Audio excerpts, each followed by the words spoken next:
اعوذ باللہ من الشیطان الرجیم بسم اللہ الرحمن الرحیم۔ پھر آگے اللہ تبارک و تعالیٰ نے پڑوسیوں کا ذکر کیا ہے اور پڑوسیوں کی 3 قسمیں بیان فرمائی ہیں۔ ایک کو بالجار ذی القربہ کہا ہے، دوسرے کو بالجار الجنب اور تیسرے کو والصاحب بالجنب۔ تینوں کو پڑوسی سے تعبیر کیا جا سکتا ہے، لیکن پہلی قسم جو ہے الجار ذی القربہ، اس کے معنی یہ ہے کہ ایک پڑوسی ایسا ہے کہ جو پڑوسی بھی ہے اور رشتہ دار بھی ہے، تو اس کے 2 حق ہو گئے،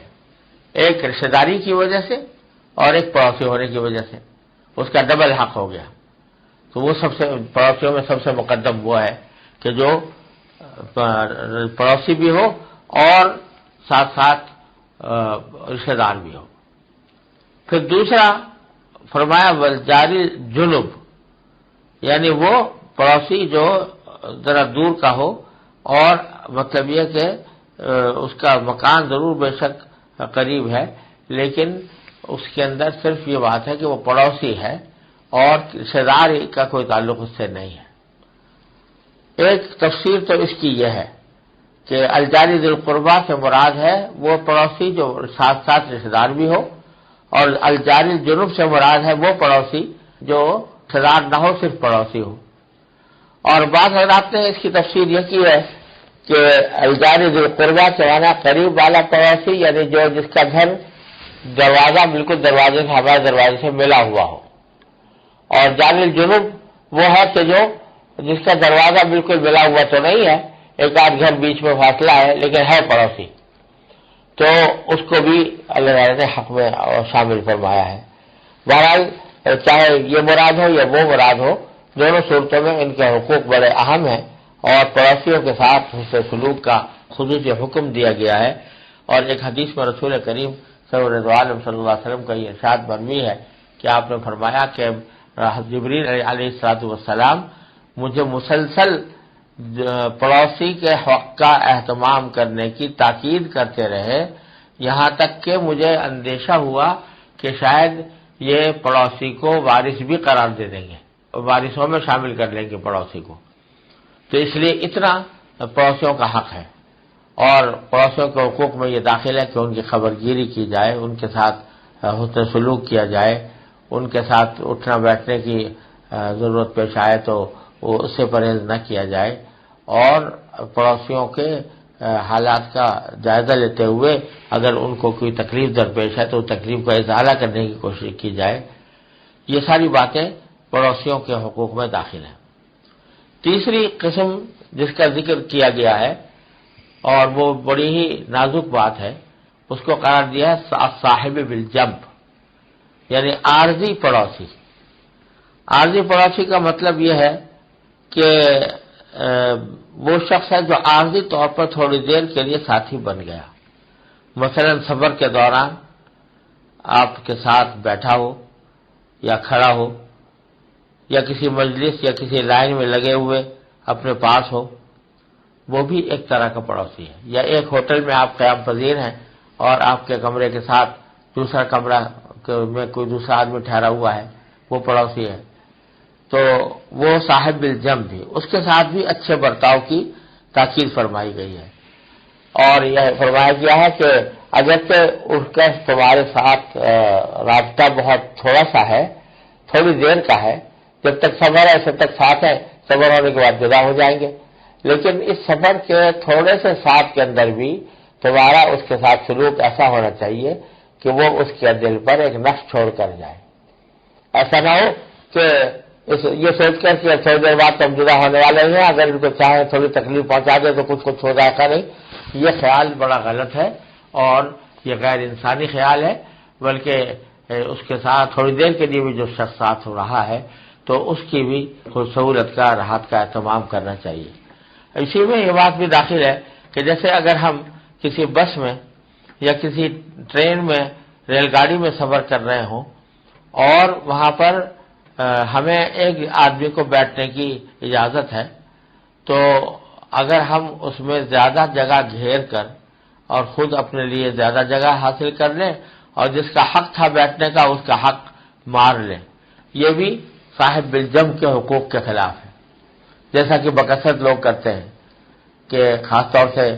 بسوں کے اندر اور ٹرینوں کے اندر زیادہ جگہ گھیر کر وہاں پر اس کے اوپر اپنا بستر بچھا دیتے ہیں، اور جو دوسرا آدمی بیٹھنا چاہتا ہے اس کو بیٹھنے کی بھی جگہ نہیں ملتی.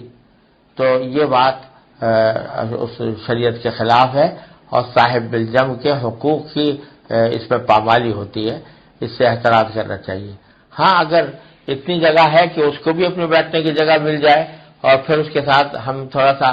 کشادہ ہو کر کھل کر بیٹھ جائیں تو پھر بے شک ایسا کرنے میں کوئی مذاقہ نہیں ہے. لیکن جبکہ اس کو تو بیٹھنے تک کی جگہ میسر نہیں اور آپ نے اپنے لیے لیٹنے کی جگہ بنا لی، تو یہ ایسی جگہوں پر کرنا درست نہیں ہے جہاں سیٹیں باقاعدہ لیٹنے کے لیے ریزرو نہیں کی جاتی.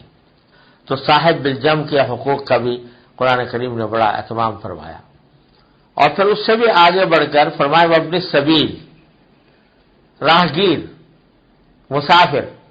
یعنی اگرچہ وہ سفر میں آپ کے ساتھ نہیں ہے، آپ نے اس کے ساتھ کوئی راستہ طے نہیں کرنا،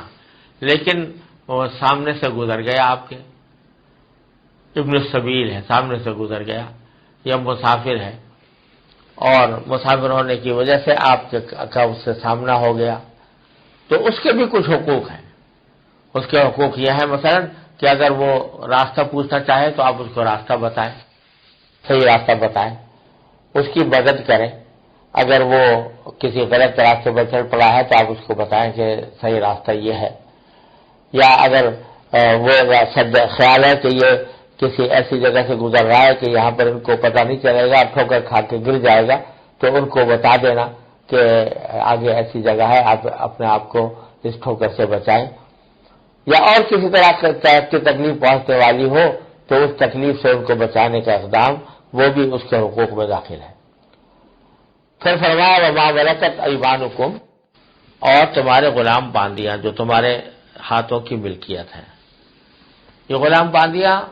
اس وقت جس زمانے میں قرآن نازل ہو رہا ہے اس زمانے میں غلام باندیوں کا عام چلن تھا، ساری دنیا میں غلام باندی ہوتے تھے. اسلام نے بھی غلام باندی کے سسٹم کو فوراً ختم نہیں کیا بلکہ اس کو باقی رکھا، کیونکہ اس وقت اس کا ختم کرنا ممکن نہیں تھا. لیکن اس میں اصلاحات ایسی کی ہیں کہ جس کے نتیجے میں وہ غلام باندی کا رشتہ بھی ایک بھائی چارہ بن گیا. چنانچہ خود رسول کریم صلی اللہ علیہ وسلم کا ارشاد ہے کہ اخوانکم خولکم، تمہارے بھائی ہیں جن کو اللہ نے تمہارا غلام یا باندی بنا دیا ہے، تمہاری بھائی بہنیں ہیں جن کو بنا دیا ہے. جعلہم اللہ تحت ایدیکم، اللہ تعالیٰ نے ان کو تمہارے ہاتھوں کے نیچے رکھا ہے. فاطعموہم مما تطعمون والبسوہم مما تلبسون، جیسا تم کھاتے ہو ویسا ہی ان کو کھلاؤ، جیسا تم پہنتے ہو ویسا ہی ان کو بھی پہناؤ، اور ان کو کوئی ایسی بات کا مکلف نہ کرو جو ان کی طاقت سے باہر ہو،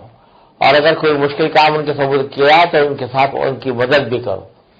یہ سب تفصیل نبی کریم صلی اللہ علیہ وسلم نے بیان فرمائی ہے غلام باندیوں کے ساتھ. اور جو اب الحمدللہ غلام باندی تو اب رہے نہیں، اور غلام باندی کا نظام اب جاری بھی نہیں رہا، اور نہ کوئی شرعی طور پر غلام باندی موجود ہے، لیکن آقا اور ملازم کا رشتہ تو اب بھی موجود ہے. یعنی کوئی شخص کسی کو مزدور رکھ لیتا ہے یا اپنے گھر پر کام کرنے کے لیے ملازم رکھ لیتا ہے تو اس کے ساتھ بھی حسن سلوک اسی آیت کے تحت واجب ہے، کیونکہ غلام باندی کے ساتھ اگر حسن سلوک کا حکم دیا گیا جو انسان کی ملکیت میں ہوتے ہیں، تو جو نوکر کہ جو انسان کی ملکیت میں نہیں ہے اس کے ساتھ تو حسن سلوک کا تو بطریقہ اولا اہتمام کیا جانا ضروری ہوگا. اس واسطے اس آیت کے تحت ہمیں حکم یہ بھی دیا گیا ہے کہ ہمارے گھر میں جو لوگ کام کرتے ہیں یا ہمارے دفتروں میں جو ملازم ہیں یا ہمارے ماتحت ہیں ان کے ساتھ حسن سلوک کریں. یہ نہیں کہ افسر بن گئے تو افسر بننے کے نتیجے میں ان کے ساتھ تحقیر آمیز رویہ اختیار کر لیا، ان کے ساتھ ان کی تذلیل کی یا ان کو کوئی دکھ دیا. یہ ساری باتیں اسلام کی تعلیمات کے خلاف ہیں، اس کے بجائے ان کے ساتھ حسن سلوک کرنے کا حکم ہے. پھر اللہ تعالیٰ نے فرمایا آگے ان اللہ لا يحب من كان مختالا فخورا، اللہ تبارک و تعالی بے شک کسی اترانے والے شیخی باز کو پسند نہیں کرتا. مختال کے معنی ہے اترانے والا، اور فخور کے معنی ہے اپنی شیخیاں بگاڑنے والا. یہ در حقیقت ایک بڑے مرض کی نشاندہی کر دی ہے کہ اکثر اوقات یہ جو حقوق العباد ضائع ہوتے ہیں وہ بڑائی اور تکبر کی وجہ سے ضائع ہوتے ہیں۔ انسان اپنے آپ کو بڑا سمجھنے لگتا ہے، اس کے دل میں تکبر آ جاتا ہے، دوسروں کی حقارت آ جاتی ہے، اس کے نتیجے میں یہ دوسرے لوگوں کے حقوق پامال کرتا ہے۔ تو یہاں صاف صاف اللہ تعالیٰ نے فرما دیا کہ جو شخص اس طرح کا اترانے والا ہو، تکبر کرنے والا ہو اور فخور ہو، یعنی شیخی باز ہو، اللہ تبارک و تعالیٰ اس کو پسند نہیں کرتا۔ لہذا اپنے آپ کو اس یعنی تکبر کی برائی سے اپنے آپ کو بچانے کی کوشش کرو۔